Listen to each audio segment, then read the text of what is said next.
This video is brought to you by patreon.com/worsttake. Get access to exclusive live streams and Discord servers, on-screen shoutouts, and early access to some videos when you join now. Help make sure that we can continue to make content like this by supporting the Patreon. Links are in the description down below.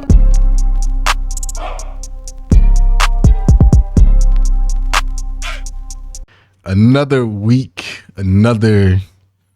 of Browns information. First thing I want to start off with is it sounds like, and we've kind of felt this way since spring about Deshaun Watson and his rehab going well. They had not said it, but you got all the feelers of it's going well, right? And the number one feeler of how you can tell if somebody's shoulder surgery is going well is when you ask them about it, they start doing this, right? They say immediately start doing this. They want to show you that rotation that they got going. Every time they ask Deshaun about that shoulder, oh yeah, he winding it up. Like he feels good about it, right? Because somebody's shoulder that shoulder don't move, right? But we also are hearing good news about Nick Chubb. I covered this on a video I dropped earlier this week on this channel. How are you feeling about the progress that those guys are making? And is there anybody, like we talked about Nick Chubb's injury because it was so public. We talked about Deshaun Watson's injury.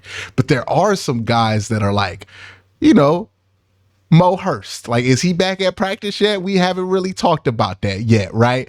With DeJuan Jones, I think Conklin. He just came back to practice. Conklin, right? Like all of these other guys, Jed Wills, who got season-ending injuries, that because they're not Nick Chubb, because they're not Deshaun Watson, we have not talked about as much. Like, is there any red flags that you see on the injury front from where you sit? No, look, I've torn my ACL twice in both knees, not 4 times, but one in my left, one in the right. I tore my PCL, tore my MCL. One was a contact injury, one was a non-contact injury. So I pretty much ran the gambit of like knee injuries. And for what I see from Nick Chubb, that drill that he's doing, hopping over, I've done that too. You're using your weight and you're trying to, jump inside and outside the framework of your body, trying to put a lot of weight in coming down on that knee. And I've never really had any bad thoughts about in terms of his recovery timetable, because the first thing that they want to do is get that quad strength right. And if you watch Nick Chubb, you understand how much of a powerhouse he is in his lower body. So I never like doubted that he's going to have a faster recovery just because of the fact that he's not going to have any atrophy in his quad or hamstring. So that was one. Two, he's a compact type guy. He has really good stability in his hips, and you could tell when he's jumping that, he's a little wobbly, but all the rest of the guys, the rest of those guys behind him, they weren't hurt and they was wobbling. That's a very tough drill on one leg. Especially when you're like 230, 235, right? Yeah. That's a tough drill. So, and for all those that don't know, this is probably at the end of your stint with ACLs, or he's probably in the fourth quarter of his rehab. Because you're seeing plyometric work, you're seeing jumping, you're seeing different things stressing. The last thing that is going to be, I guess the end all be all is cutting, cutting, wearing your brace. Are you able to put your foot in the ground and not worry about it? And of course, you're going to have some scar tissues and things. You might have a couple scares here or there, but that's the ultimate test. Can you cut and run and cut? And what type of swelling do you have after you are practicing? How often can you practice? Are you going to be able to do every other day, or is it going to be non-contact? And the key is no swelling. Every doctor will tell you that dictates when you get back, because they want to see activity with no swelling and no bone-on-bone action in terms of the cartilage. So I think he's looking good. I don't know if he'll be ready for week 1. I think he may even be ready for week 1, but the Browns will keep him out. But he looks really good. Yeah, they said that he's 90% sprinting without any soreness, so 90% at full speed already. It looks good for him. Now, I don't want to put the expectation out that he play week 1 because then it becomes week 2 he don't play. You know how people get. People start panicking and freaking out about the whole injury status, and then we had to relitigate this whole thing. I actually didn't answer though. You said red flag. I'm worried about Jack Conklin. You worried about Jack? Why are you worried about Jack? Jack Conklin, because he got hurt week 2 last year, right? Week 1. Yeah, he was hurt week 1, and the part with Jack Conklin that gets me is he's a linear player. He's kind of a longer legged athlete. He's more of an athletic build at tackle, and when you are he's more of a waist bender too. He doesn't really bend his knees too much. He's not really that. Not saying that he has powerful. Long legs. He has long legs, right? So he does a lot of crouching. Yeah. So it's like he was injured before. When I talked to Mary Kay and talked to some of the people, they said that they're just progressing. They're trying to get him there. It didn't seem like he was too far along in his rehab program. I don't think they're really pressing him. But I thought it was, strange a little bit that DeJuan Jones and Jet Wills got injured after him. But those guys are on the field. Those guys seem to be a little bit further along than he is, and he's had multiple injuries over the last year. To be fair, I know DeJuan Jones's thing was a meniscus tear. And not necessarily a ligament tear. Yeah, I'm not 100% sure Jet Wills was. I don't think the messaging was super weird about that because it came off as an ACL tear, but then they told us that he might be back for week 18. Yeah, I remember that he won't need surgery, and then they told us he was getting surgery. So that one we'll have to do more thinking about. So it might just be a more significant injury. Also, somebody you've torn your knee ligaments 3 times. One, there's 2 things that you understand. When you're over 300 pounds and you're trying to come back from a knee ligament injury, that's a whole different world than Nick Chubb at 5'10", 230. Yeah. It's not easy, but it is very doable. When these dudes at 300 pounds start getting bad ankles, or repeated high ankle sprains, or knee injuries, we tend to look at, since Adrian Peterson happened, right? That's when everything changed about how we view ACL tears. We tend to look at it the same way we view it for Adrian Peterson. That's not the case. Different positions, different body types have different strains that they put on those muscles. And a running back who's more of a compact build might be able to bounce back from that injury. Whereas you're looking at a tackle who's 6'8", right? And the knees are always exposed. And also, he's come back from so many season-ending injuries in his career. And he's not necessarily guaranteed to come back to a starting role, which also, he's human, right? How motivated are you? Because a lot of rehab too, to get back to playing shape, is working out. I think that's the one thing that maybe we as the media don't do a good job of explaining, because it makes it seem like all the athlete does is sit there for 7 months, do a couple leg workouts, and then their knee is recovered. When the reality is that timeline, 20-30% of that timeline is based on how hard you can work out and get through the rehab exercises and checkpoints and build muscle. And that's why with Nick Chubb, he has had a history of being able to come back from these injuries, because he is just genetically inclined to be good at working out. That's the thing. He just is. That's the thing, Q. John Cena, right? If we're looking at it, he came back from a pec tear in 4 months or something crazy like that, and then wrestled for 10 years straight without injury. And I know it's pro wrestling, but it's still physical, harm that you're doing to your body. And he's just one of those workout freaks. Some dudes just have those genetics to where once you get to that part, once it's not about stabilization and it's just about getting that muscle back to full strength, some dudes can blow that out the water. You brought up a really good point, and we don't talk about it a lot. It's the mental, it's the mental aspect of it. when the first time that I had an ACL, right? I tore my ACL. And when you tear ACL, you remember the dates. I tore my ACL and had surgery on December 13th, the year 2001, right? December 13th, right? This is crazy. Like, that's a lot of years ago. And we was playing NC State, and I got hit on my knee, and it just Phillip Rivers, right? Yeah, we playing Phillip Rivers, man. I got hit on a rollout play. Dude came back down. This guy named T.A. McClendon, I don't know if somebody might know him. He used to be pretty good back in the day. But listen, he hit my leg, and I was like, oh, no. The first second when I got hit, it's almost like it takes your soul a little bit. Like, it's just like you can, and you know what it is? It's like, you ever fall but not expect it? Yeah. Like, for a second, you think you have fallen off Earth. Yes. Right? Like, there's that split second where you're like, I might never find the ground again. Or are you running downhill and your feet start not touching the ground? And you're like, hold on, man, am I levitating forward? I am going to die. Like that was crazy. But the trainer comes out, and shout out to John Bowman. He's like, just breathe, because you're hyperventilating. It's just like, and then they do the knee test, they do the flex test. They say, yeah, probably you tore your ACL, whatever the case may be. You have the surgery. So I rehabbed that thing for, I had it in December. I went to January, February.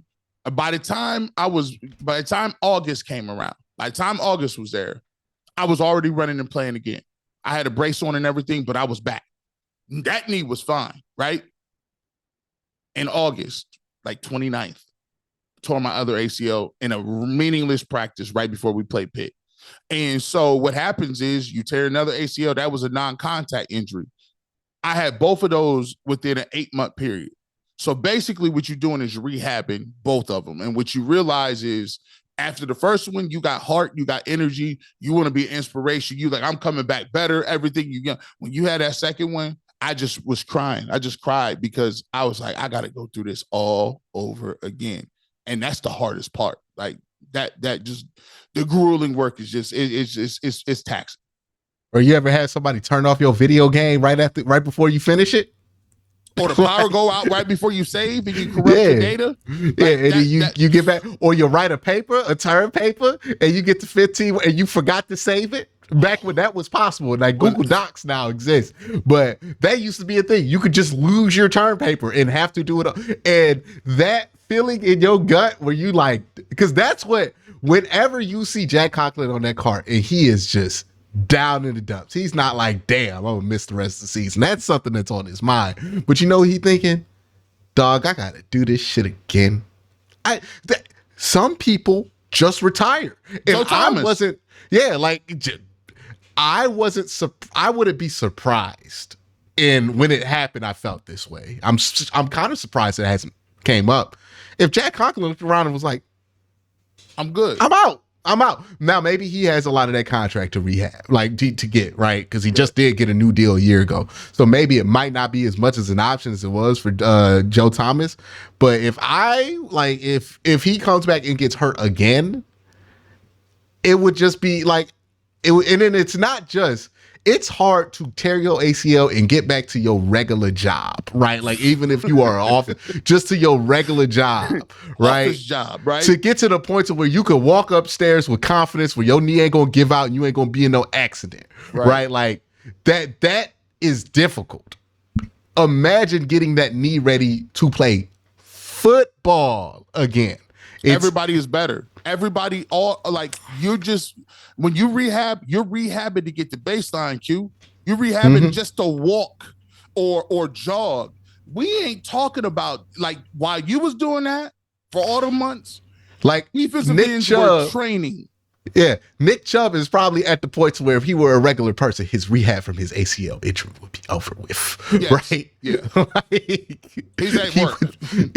He could get back to work. He could deliver packages, whatever it is that he would have to do. But he's Nick Chubb, so now he has to get back to being Nick Chubb, and like part of that's going to take reps. He's going to have to take run plays. He's going to have to get hit. Have confidence that the leg is, but Nick Chubb might be one of them different dudes where it's like, nah, I'm back. Because that's what happened with him at Georgia, right? Where he had that crazy knee injury. He didn't even have a brace. 1,500 yards. He didn't have a brace. Think about the guys in the SEC who had that type. Todd Gurley out of the league. You talking about Lattimore? Marcus Lattimore. Marcus Lattimore out of the league. Never even made the league. That's what happened to Marcus Lattimore. Marcus Lattimore was like, yo, I'm playing for the 49ers. But he was just trying to get back. And he just realized, like, look, I can't do this, bro. Like, I don't have that burst. I don't got it. And that's another thing too. Are the fans ready for this? There is a chance that Nick Chubb is not Nick Chubb. Anytime you have an ACL injury, anytime you tear multiple, mind you, Nick Chubb has so many torn ligaments that he had to have 2 surgeries at 2 separate times. He didn't even have all the swelling around the one ligament, right? Like, and then they waited for that to come down. And what to again be fair and responsible about this? It sounds like they waited because they didn't want to do a reconstruction on the ACL. They just wanted to do a repair. So because remember when it first came out, there was reporting that he did not tear his ACL, but then we heard that he got surgery. Mm-hmm. You put those 2 crates together. He did not have a reconstruction on his ACL, which does significant because he didn't have to get his whole thing torn out and then replaced with a cadaver ACL. It seems like it was an ACL repair, so it didn't tear all the way through. So, when you look at it, there were multiple things that are going, and it's the same thing he had issue with before at Georgia, right? I mean, this has been, second time that he's done that. To me, and I'm not saying that this is going to happen, but anytime you tear ligaments, anytime they go in, and the doctors tell you that, look, when we go in, you have a different knee. Your body's different. It just is, right? And you have to come to the conclusion, or you have to be okay with this. I might not be 100% of what I used to be, but it's 98% good, 97% good, sure, right? As a fan, we have to be okay with, is Nick made, because what makes Nick great is the fact that how you average that many yards per carry is the fact that you are elusive. You make the first guy miss. He has a myriad of stiff arms. He's hard to tackle. His lower body, he keeps his legs churning. He's a powerful guy. And what underestimated, Nick Chubb will run away from you. Nick Chubb runs away from a lot of guys. He has a track background. So is he going to have all of that in his bag of tricks? Hopefully he does. But are we okay with saying, he's about, I think some of us, you got to kind of anticipate it, right? Too, because I mean, outside of him having an ACL tear, he's almost 30 now, right? So he was going to reach a point to where he could not run away from people. I think the thing with Nick Chubb, it's kind of similar to Frank Gore. There was a time where Frank Gore was running away from people. Right. That was not the case for most of Frank Gore's career. But the thing that makes Nick Chubb able to average 5 yards a carry is not because he has blistering speed or even his blistering quickness. That's the big playability that you get from Nick Chubb. What makes him a consistent every down running back is his vision and his strength. And the one thing I would say, like, if watch him play and it does not look like his balance was that affected by this injury, then I think you're going to be fine with what you get out of Nick Chubb, right? Maybe he has the breakaway speed. Maybe he doesn't. I wouldn't count him out for still being super fast, and partly, even if he runs 4.6, he's so damn big that running that fast at that size, like Derrick Henry ain't fast, but he broke plenty of big runs, right? Because he's so big that it's just, he moves at like 18, 19 miles per hour, but Nick Chubb's capable of hitting 20 or something like that back then. So if he's moving at 18 or 19 now, he's still going to be hard as hell to tackle, especially if he gets going. The acceleration, deceleration stuff, I would not know how much that is affected by it, but yeah, it is something to look at, or maybe it might just be the acceleration, deceleration stuff. But he still has that vision to hang on. He's still strong. I worry like, hey, is that balance going to be there? Because his contact balance makes him special, right? His ability to always stay on his feet and move forward.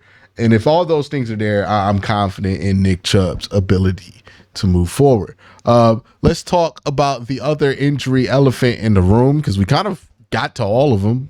Speak on Deshaun Watson. At this point, do you even consider him still injured outside of like ceremonial things, or do you consider him back? Because I'm at the point where I'm like, he's pretty much back. Like, there's no question about his status for week 1. Yeah, he's back. I think he led on to this, and he kind of said that earlier when he came back. He said, I plan on being ready for week 1. And Kevin Stefanski and AB was like, come on, dog. We can't just bump the brakes. He is so ahead of schedule right now that Andrew Berry admitted it. And Andrew Berry, they don't admit nothing. And Andrew Berry would not tell you if somebody is ahead of schedule, even if they were playing already. Yeah, we just think he's seen you throw for 400. I don't know if he's ahead of schedule yet, though, bro. Like, no, I think he's ready. That ship has sailed. When him and Quincy Avery talk, he said, if I wouldn't know, if you wouldn't have told me I had surgery, I don't feel anything. I don't have any limitations. They got me on the pitch count somewhat. With that being said, since we think he's so healthy, I don't know if you on the opposite end of the spectrum with me. Listen, I'm not, I can't see no Deshaun Watson preseason. 0. I was just about to ask that. No, 0. I think he needs to play. I think he needs to play one game. Here's why I say that. Part of the rehab process is doing sufficient testing.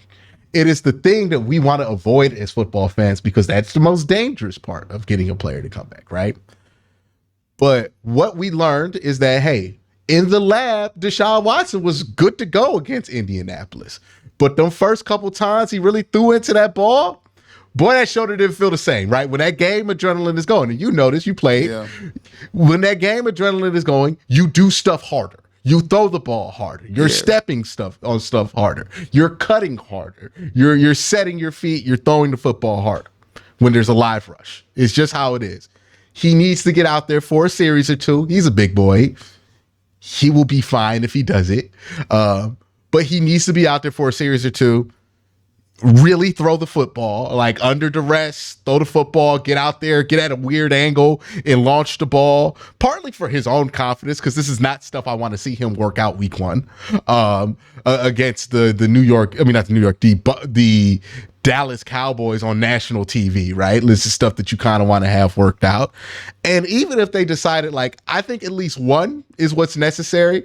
If you want to make that 1 the last preseason game, that's cool. I have no issue with that, because I want this to be as close as possible to the start of the season.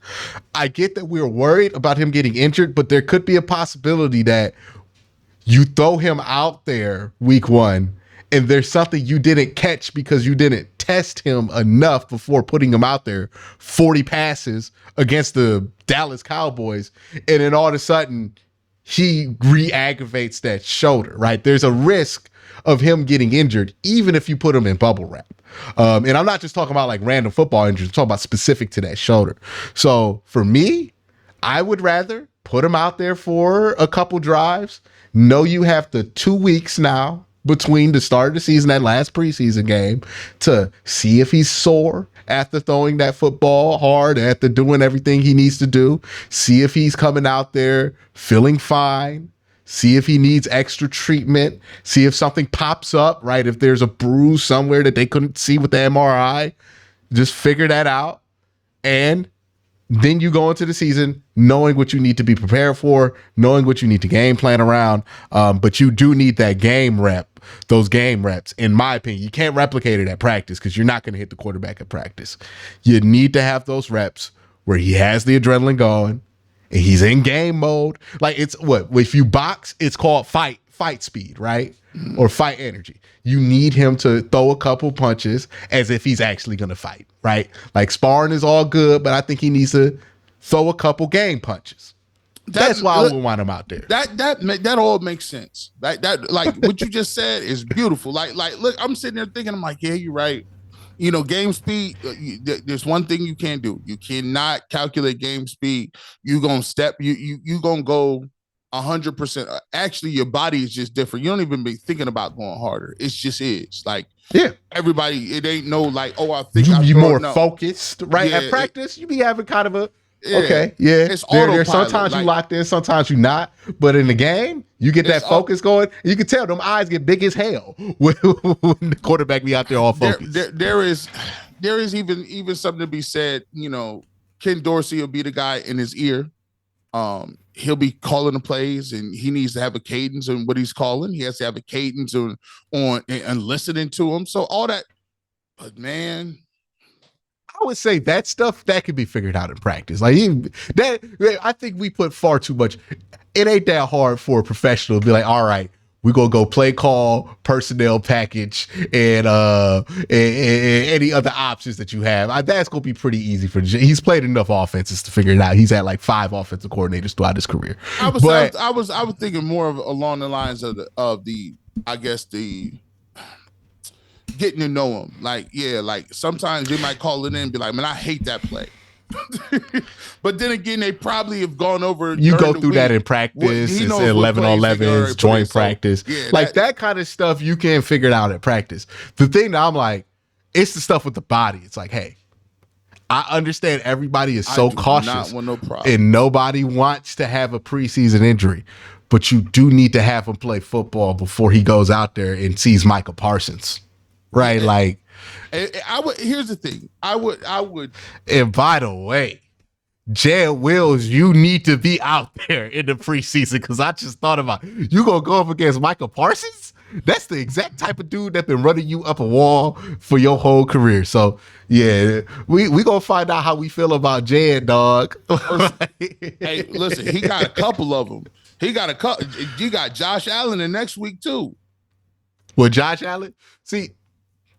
I'm just not going to do that to Josh Allen. I'm not going to put him on the same level. I mean, Josh Allen is a tier 2.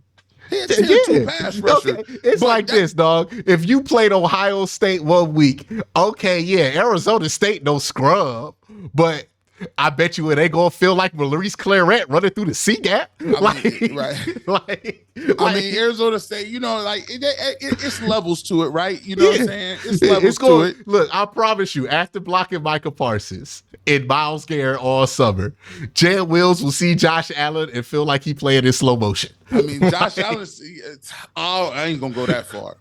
We're not gonna say slow motion. I don't think nothing. It ain't gonna be slow motion. But you know what? Nah, it ain't gonna be slow motion, but you know what? He gonna be like, whew, this more like it. All I want you to do is finish your block, Jed. Finish your breakfast. Go to the whistle. Imagine being Jed. You gotta line up against Myles Garrett, who is probably like, sometimes he's taking it easy on you, right? But a lot of the times, Myles don't be doing that. Myles be going hard at Jed for whatever reason. And you go from that. And who your joint practice with this year? Is it Minnesota? And I know it ain't Philadelphia. No, it's not Philadelphia this year. Who is that joint practice with? That's a good question. I believe it's Minnesota. That's a good question. Yeah, it's the Minnesota Vikings. Right? Hey, dog, he gonna be so excited to see Danielle Hunter. Hey, by the way, I don't want to hear nothing. I don't want to hear nothing about y'all getting bullied or punished. Y'all should punish Minnesota in them squad. And that's another thing. Deshaun Watson gonna play. He gonna play in them squad scrimmages too. You know, that's a lot of good reps, man. That's a lot of good reps right there. You know yeah, but ain't nobody coming at him. Look, man. We've seen how hard Deshaun Watson is to tackle. Yes. I promise you, in the third preseason, who are the Browns playing in the third preseason game? In the third preseason game, the Cleveland Browns are playing the Seattle Seahawks. Now, I don't even know who starts for the Seattle Seahawks at edge. I don't even know what their backups are, but they're going to have their backups in the edge. What, you don't think Deshaun Watson can healthily play against the Seattle Seahawks backups for 2 drives and come out that fine? He'll be all right. He'll be all right. Like, come on. Like, if he can't, by the way, he ain't going to be putting his shoulder into somebody's chest to get a first down and nothing. That's how he got hurt. He's not fragile, right? He ran to try to run somebody over. By the way, you're right, man. Listen, if he get hurt in the preseason, it wasn't meant to be. It just wasn't in the cards. It wasn't in the cards for us, bro. Like, just chalk it up. If Barkevius Mingo hurts him, dog, it is what it is. It's just we just not going to. By the way, we talked about this before. I think, and this ain't crazy. I think if he did get hurt, I think Jameis Winston could we can make the playoffs. Yeah, I think that's why you get Jameis Winston. The season's not over. If you get Jameis, you ain't going to no Super Bowl, but the season ain't over if Deshaun gets hurt. And I think that's why he's there. I think you could win I think you could win a playoff game with Jameis Winston. I think you can. You can. You're not winning 4 in a row with Jameis. That's tough. We got to be. Look, Jameis is the pinnacle of inconsistency. And the thing you need from a quarterback, right? Does Jameis Winston possess the top end ability to win a Super Bowl game? Yeah. Like, if you get a good Jameis game in the Super Bowl, he is capable of doing it. He's going to look great, but the problem is he need that Flacco game. And the problem is with a lot of quarterbacks is, do you have the consistency to get to the Super Bowl, right? Tom Brady, model of consistency, won 7 of them. Peyton Manning, not necessarily the most consistent quarterback in the world. Not an inconsistent quarterback, but not the most consistent quarterback in the world. We saw that pop up plenty of times throughout his playoff career. You can look at Lamar Jackson. You can look at Josh Allen. Where do they struggle with?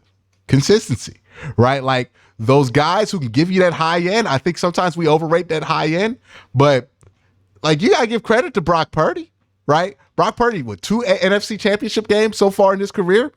It's kind of crazy. He ain't going to blow you away, but he's consistent. And that consistency gets you further. Like, it takes greatness to win a Super Bowl, but it takes consistency to get there. And that's the thing that makes it hard for a lot of teams to get to a Super Bowl is you need your quarterback to be somebody you can rely on for 4 straight games, sometimes all of them on the road, versus the best competition your conference has to offer. And the best coaches and the best. It's tough. That is the toughness, the tough part of it, right? And that's why I always am a little bit more hesitant with some of these guys who they flash and they can win an MVP and they could be great regular season options, because consistency is not as coveted when you're playing 17 games in a season. You can have 2 bad games in a row. And you're not playing single elimination style the whole season, right? But once it becomes single elimination, that high end matters much less, and that consistency, that matters. That matters a lot more in the playoffs. And that's why you can only go up so far with James, right? The same conclusion you came to with Baker Mayfield, where it's like, dude ain't consistent enough for us to trust him to win 4 straight games in the playoffs and play good for 4 straight games. It's just, that's just not how he rolls. I mean, like, Brett Favre had a hard time replicating. He only won 1, right? He only won 1. Patriots. But then they lost to Denver. Yeah. He won 1 in the 90s. As great as Brett Favre was, and I don't think people understand, like, all the stuff that he has done in the state of Mississippi aside, we're just talking about him as a football player. He put up numbers. He won 1 Super Bowl. Dan Marino, I don't want to talk about, I don't know much about Dan Marino. I ain't watched Dan Marino play, so I'm going to stay away from that stuff. 0. But the consistency of a quarterback, it matters, especially once you get into the modern era. And look, Pat Mahomes has no problem getting back, because Pat Mahomes, as great as that high is for him, baseline. You never hear of a Pat Mahomes 4 interception game, or maybe you do, but it never ends up being in the playoffs. Not in no playoffs. Yeah, and if there was a year they had him last year, and when he won last year, I said I ain't betting against him no more. Yeah, you gonna have to beat him. That dude's different. That dude's different. That guy is special. But that is one of the main things that I look at when it comes to a quarterback's ability to win it all. We talked about quarterback. We talked about Nick Chubb. We talked about all the injuries. I think we gave him a good 35. Yeah, today, we did. G. It's smorgasbord. You know, we stayed on topic. We've been staying on topic. We ain't talking about no Kool-Aid. I like your sweater. I like the outfit today. Thank you. It was a reasonable outfit. Right? Yeah, it was flashy. He ain't go full Stephen Smith on us. Like, we all good. So you know what? Yeah, no roast session. We clean today. We clean. Yeah. Do your beard grow edgy on the sides? It looked like it kind of. It looked like I got the chia pet beard, bro. Have you ever been able to get the side beard? No. If I ever get the beard, it's done. I'll be all the way over the top. I'm done. It's over. It's over. I like that you still hoping for it. I like that you still fighting for that dream. That shadow beard with these waves, bro. The shadow beard with the waves. Oh. Woo. It's crazy. We'll be acting brand new. All right. Well, you have a great day, G. Y'all have a great day at home. Everybody else, peace.